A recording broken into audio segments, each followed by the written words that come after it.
오늘 이 시간 우리에게 주신 하나님의 말씀은 잠언 29장입니다.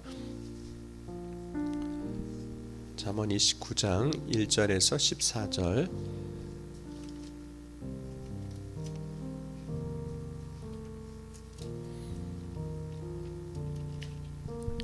한 절씩 교독하시겠습니다.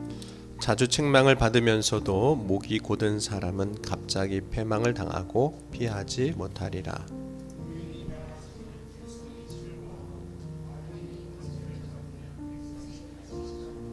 지혜를 사모하는 자는 아비를 즐겁게 하여도 창기와 사귀는 자는 재물을 잃느니라.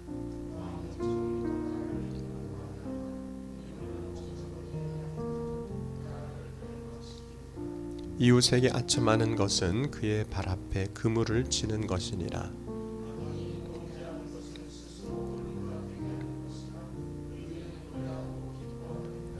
의인은 가난한 자의 사정을 알아주나 악인은 알아줄 지식이 없느니라.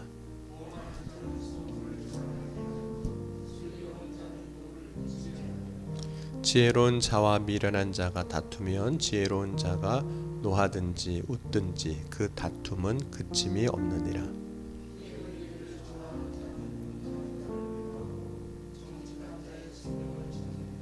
어리석은 자는 자기의 노를 다 드러내어도 지혜로운 자는 그것을 억제하느니라.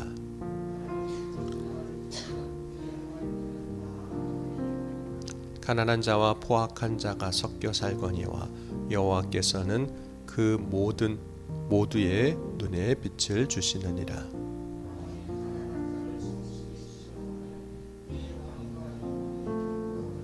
아멘. 기도하시겠습니다. 사랑과 은혜가 풍성하신 하나님 아버지 감사합니다.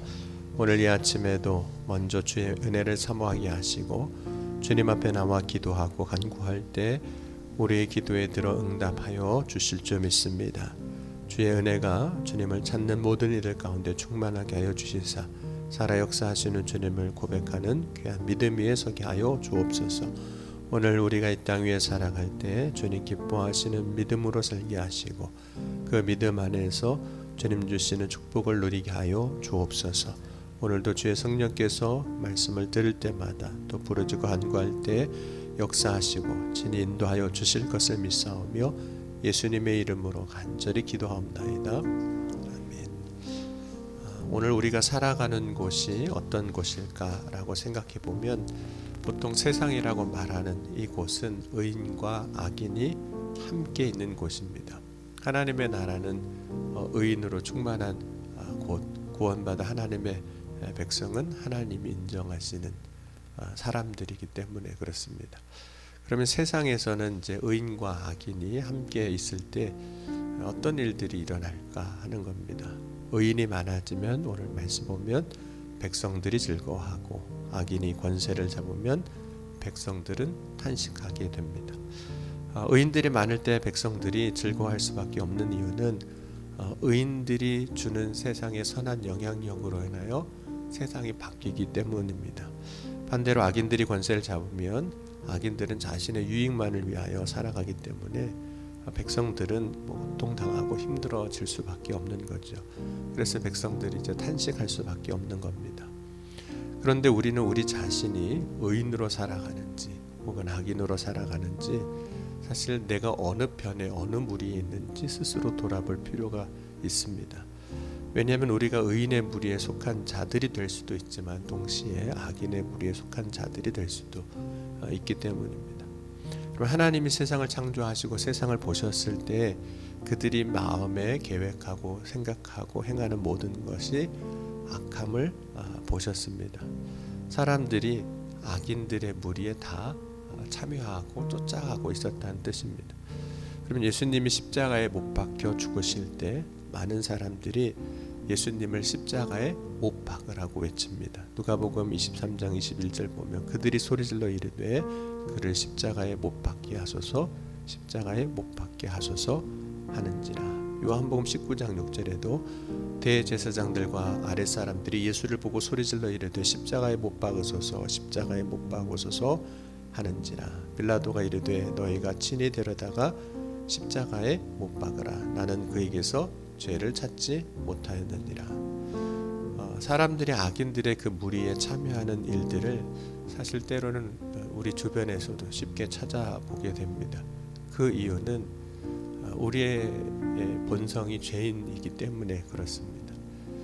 그렇다면 세상에는 정말 소망이 없는 걸까? 사람들이 다 의인의 무리에 들지 아니하고 죄인들의 무리에 들어서 살아가는 모습 보면 세상에는 소망이 없는가? 여러분, 세상에 소망이 없는 것이 아닙니다. 아무리 악인들이 권세를 잡는다 할지라도 하나님은 여전히 그 가운데 일하시고, 악인들이 득세한다 할지라도 하나님이 남겨두신 의인들이 있기 때문입니다. 하나님은 남겨진 자들을 통해서, 남겨진 의인들을 통해서 여전히 일하십니다. 뿐만 아니라 하나님은 악인들이 변하여 의인들이 되게도 하시는 하나님이세요. 그러면 우리는 그런 생각을 할 수 있습니다. 어떻게 사람이 변할 수 있을까? 악인이라고 여겨질 정도로 살았던 사람이 어떻게 의인으로 변할 수 있을까? 오늘 말씀해 보면 책망을 들을 때 그 목이 뻣뻣하지 않은 사람, 책망을 들을 때 목이 뻣뻣한 사람은 결국은 패망의 길로 갈 수밖에 없습니다. 그런데 책망을 들을 때 그 목이 뻣뻣하지 않은 사람은 변화의 가능성이 있는 겁니다. 그런 자주 책망을 받으면서도 목이 곧은 사람은 결국 망합니다. 그러나 책망을 들을 때 자기의 가슴을 치고 회개하는 사람은 변화할 수 있습니다. 뿐만 아니라 지혜를 사모하는 사람이 변화의 가능성이 있습니다. 왜냐하면 지혜를 사모하는 사람은 결국은 진리를 사모하기 때문에 그렇습니다. 지혜를 사모하는 사람은 부모를 기쁘게 할 뿐만 아니라 하나님을 기쁘게 하는 삶을 살아갑니다. 그럼 우리가 사모해야 할 지혜는 이제 하나님을 아는 지식, 하나님에 대한 지혜이거든요. 세상을 어떻게 살아갈 것인가 아는 지혜도 있지만 진정으로 사모해야 할 것은 하나님을 알아가는 것입니다. 하나님을 아는 지혜입니다. 왜냐하면 하나님을 아는 사람은 하나님 아버지의 뜻을 따라 살기 때문이에요. 살아갈 수 있기 때문입니다. 그러한 삶이 결국에는 변화되는 삶을, 의인의 삶을 살아가죠. 그럼 하나님의 뜻을 아는 사람은 어떻게 살까요? 오늘 말씀 29장 7절에 보면 이렇게 이야기를 하고 있습니다. 의인은 가난한 자의 사정을 알아준다. 이렇게 이야기를 합니다. 가난한 사람의 사정을 알아준다는 것은 누군가의 형편을 헤아려 주는 마음이 있다는 거예요. 그 사람이 이런 형편이구나. 그러니까 알아주는 거죠. 그럼 하나님은 가난한 사람의 형편을 헤아려 주셨던 분이세요. 그래서 구약 성경에 보면 이제 율법에 속죄제나 속건제를 드릴 때에는 소나 양을 잡아서 드리도록 되어 있습니다.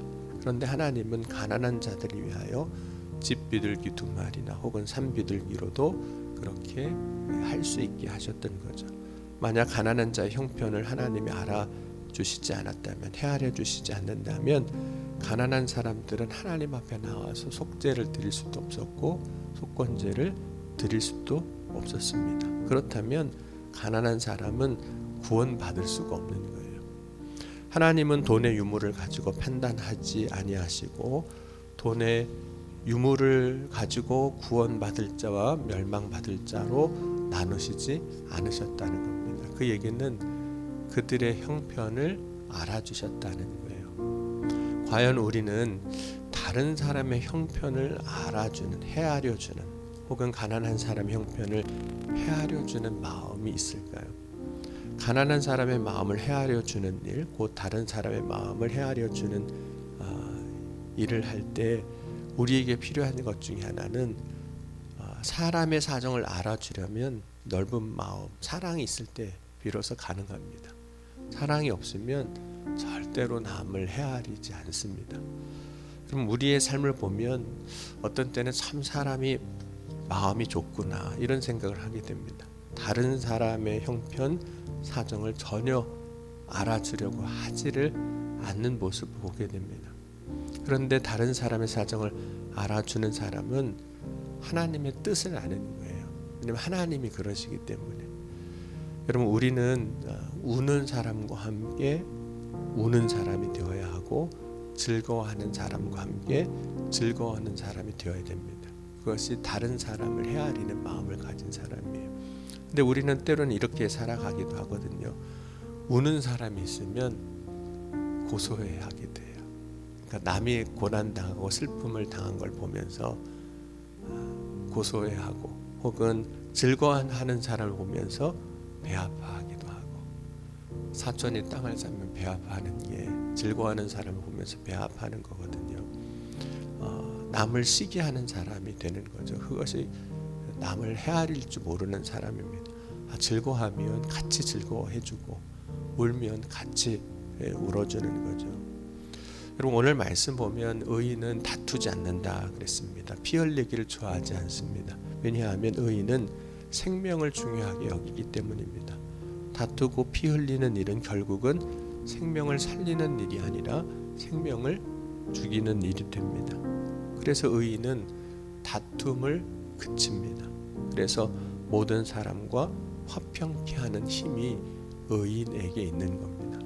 그럼 오늘 우리가 살아가는 세상에 필요한 사람은 하나님이 인정하시는 의인입니다.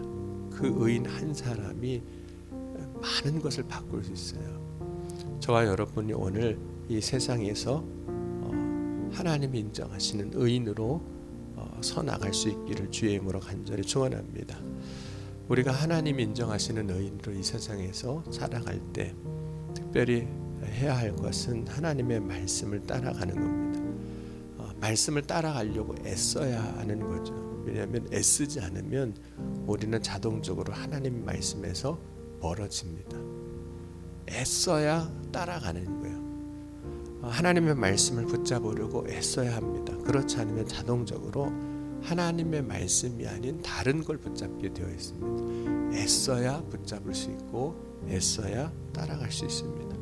그럼 오늘 우리가 하나님이 인정하시는 의인으로 세상을 다르게 하는, 혹은 세상을 변화시키는 자로 세워져 나가서 하나님이 기뻐하시는 모습으로 내가 서 있는 가정이 변화되고, 내가 서 있는 교회가 변화되고, 내가 살아가는 이 땅이 변화되는 출발점이 되어질 수 있기를 주의 이름으로 간절히 축원합니다. 기도하시겠습니다.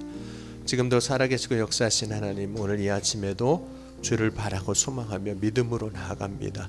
주여, 이 시간 우리가 이 세상 가운데 하나님이 인정하시는 의인으로 그 한 사람으로 세워지길 원합니다. 나를 통해서 다툼이 그치고 화평케 하시고, 나로 인해서 세상에 주님의 사랑이 전해지는 통로가 되게 하여 주옵소서. 오늘도 바라고 소망하며 주님 앞에 구합니다. 부르짖습니다. 주여, 이 시간 응답하시고 채우시고 고치시고 온전케 하시고 역사하여 주셔서 오늘도 일하시고 역사하는 주님의 놀라운 은혜 안에서 기쁨과 감사가 넘치는 믿음의 삶이 되게 하여 주옵소서. 이 새벽에도 주님께 하늘문을 여시고 주의 역사로 능력으로 권능으로 충만케 하여 주실 것을 믿사오며, 사랑이 많으신 우리 주 예수 그리스도의 이름으로 감사하며 간절히 기도하옵나이다. 아멘.